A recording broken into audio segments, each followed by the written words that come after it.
بسم اللہ الرحمن الرحیم۔ السلام علیکم ورحمۃ اللہ وبرکاتہ۔ اہل جنت کا قد حضرت آدم علیہ السلام کے قد کے برابر ہوگا۔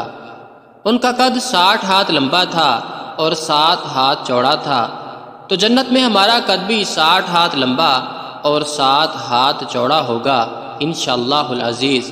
کوہنی سے لے کر ہاتھ کی بڑی انگلی تک کو ایک شرعی ہاتھ کہا جاتا ہے، اور یہ تقریباً 18 سے 19 انچ کا ہوتا ہے۔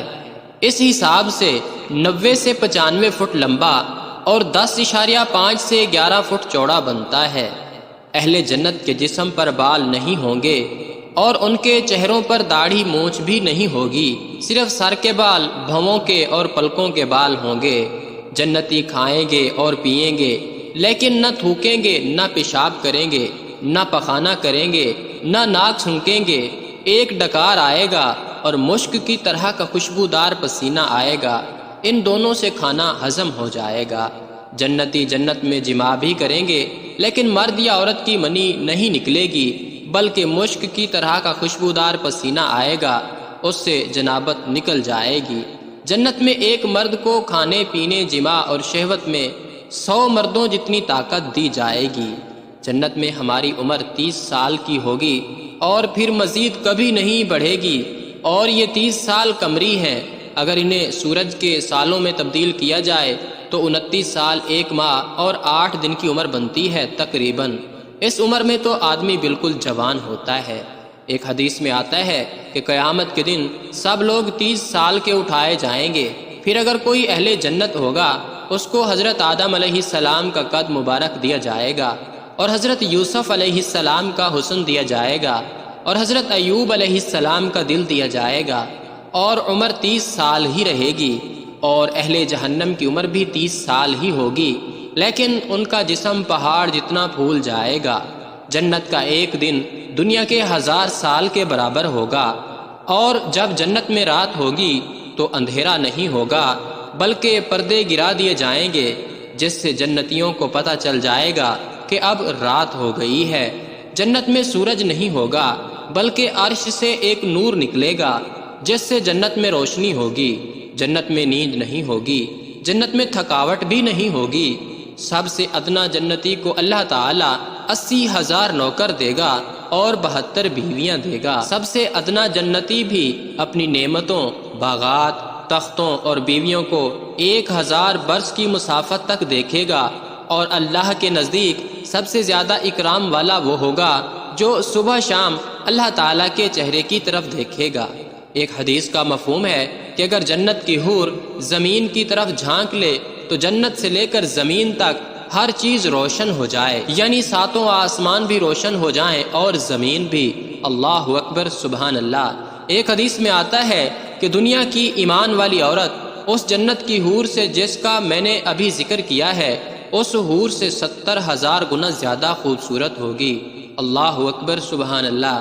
حدیث میں آتا ہے کہ جنت کی لڑکی کے سر کے بال سر سے چلتے ہیں اور پاؤں کی ایڑی تک آتے ہیں، یعنی جنت کی لڑکی کا قد 90 فٹ ہے تو اس کے بال بھی 90 فٹ کے ہوں گے۔ جنت کی حور جب اپنے شوہر کی طرف ایک قدم رکھتی ہے تو اس کا ایک قدم میں 1,00,000 نخرہ اپنے شوہر کو دکھاتی ہے۔ اہل جنت گورے سفید رنگ والے ہوں گے، گھنگریالے بالوں والے ہوں گے اور سرمگی آنکھوں والے ہوں گے۔ ناظرین گرامی، ہندوستان کے بادشاہوں میں سے ایک بادشاہ نصیر الدین بھی گزرا ہے۔ وہ بہت ہی نیک اور سادہ دل انسان تھا، سرکاری خزانوں سے اپنے لیے ایک پیسہ بھی نہ لیتا تھا۔ گزر اوقات کے لیے اس نے خوش نویسی اختیار کی، کلام پاک اور دوسری کتابیں لکھ کر ان کی آمدنی سے اپنے اخراجات پورے کیا کرتا تھا۔ ایک دفعہ کا ذکر ہے کہ کوئی رئیس نصیر الدین بادشاہ سے ملنے آیا، آپ نے اسے اپنا ہاتھ سے لکھا ہوا کلام دکھایا۔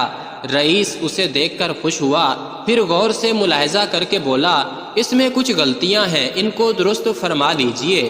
رئیس کی نکالی ہوئی غلطیاں حقیقت میں غلطیاں نہ تھیں، پھر بھی نصیر الدین بادشاہ نے بالکل برا نہیں مانا، بلکہ مسکرا کر اس کا بہت شکریہ ادا کیا۔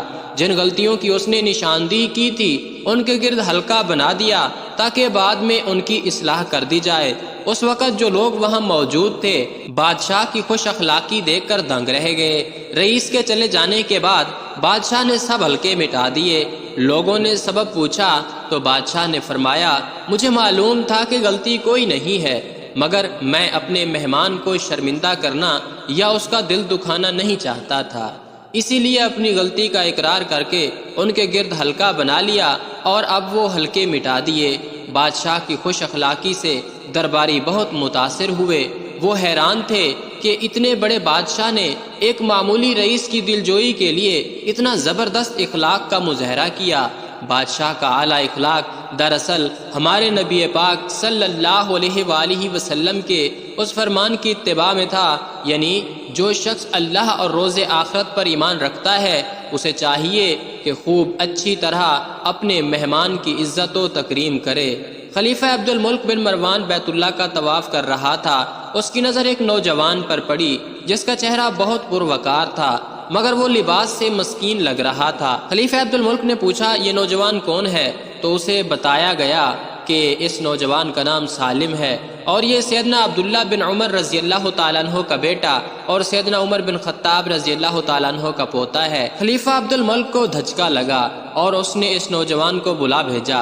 خلیفہ عبد الملک نے پوچھا کہ بیٹا میں تمہارے دادا سیدنا عمر فاروق رضی اللہ تعالیٰ عنہ کا بڑا مداح ہوں، مجھے تمہاری یہ حالت دیکھ کر بڑا دکھ ہوا ہے، مجھے خوشی ہوگی کہ اگر میں تمہارے کچھ کام آ سکوں، تم اپنی ضروریات بیان کرو، جو مانگو گے تمہیں دیا جائے گا۔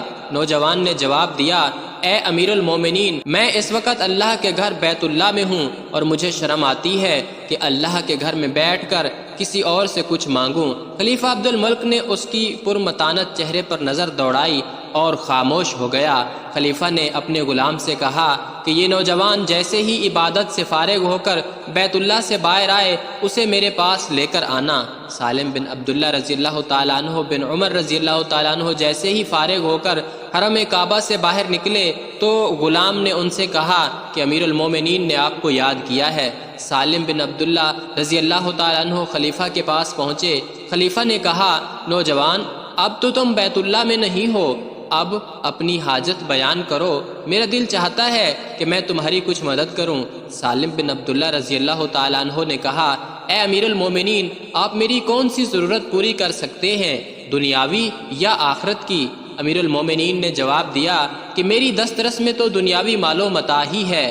سالم بن عبداللہ رضی اللہ تعالیٰ عنہ نے جواب دیا امیر المومنین دنیا تو میں نے کبھی اللہ سے بھی نہیں مانگی، جو اس دنیا کا مالک کل ہے آپ سے کیا مانگوں گا؟ میری ضرورت اور پریشانی تو صرف آخرت کے حوالے سے ہے، اگر اس سلسلے میں آپ میری کچھ مدد کر سکتے ہیں تو میں بیان کرتا ہوں۔ خلیفہ حیران ہو کر رہ گیا اور کہنے لگا کہ نوجوان یہ تو نہیں، تیرا خون بول رہا ہے۔ خلیفے کو حیران چھوڑ کر سالم بن عبداللہ رضی اللہ تعالیٰ عنہ وہاں سے نکلے اور حرم سے ملحقہ گلی میں داخل ہوئے اور نظروں سے اوجھل ہو گئے۔ یوں ایک نوجوان حاکم وقت کو آخرت کی تیاری کا بہت اچھا سبق دے گیا۔